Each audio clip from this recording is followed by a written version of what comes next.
Congressman Tim Ryan and Ohio Senator Sherrod Brown today asking President Biden to halt the postal truck contract for Oshkosh Defense. They say the workhorse group with ties to Lordstown Motors was passed over. They want to know if inappropriate political influence was involved. They claim the Postmaster General is saying only 10% of the fleet will be electric, and that goes against the president's public statements to transform the federal fleet to all electric. So why Oshkosh over Workhorse?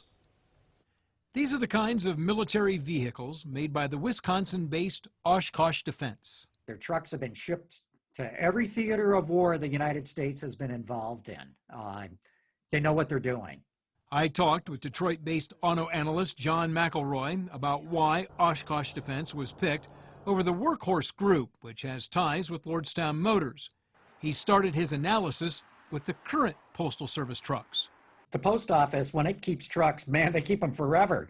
You know, the current trucks that they're running around with now, I think the first ones were built in the early 1980s.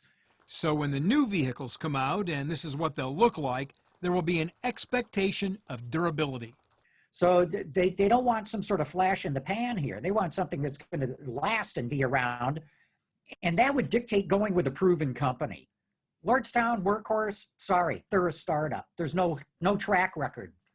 Whereas with Oshkosh, it's been around forever. Another drawback, says McElroy, the hub motor system being used in the Lordstown Motors Endurance pickup truck. Really cool idea, really cool technology, completely unproven. McElroy has heard President Biden say he wants to convert all federal vehicles to electric, but some of the new postal trucks will still run on gasoline-powered engines because the United States, he says, is not yet ready for all electric for two reasons. But I think the biggest one is charging stations and techs who are qualified to be able to work on these vehicles. That part of it's just not in place right now. Which altogether is why Oshkosh Defense was picked over the Workhorse Lordstown Motors Group. And so again, when you add all these things together, I think the post office said, you know, let's go with something that we know we can trust. John McElroy says he is not down on Lordstown Motors. He realizes it's still in the testing phase. He just didn't think it was the right fit for the Postal Service right now.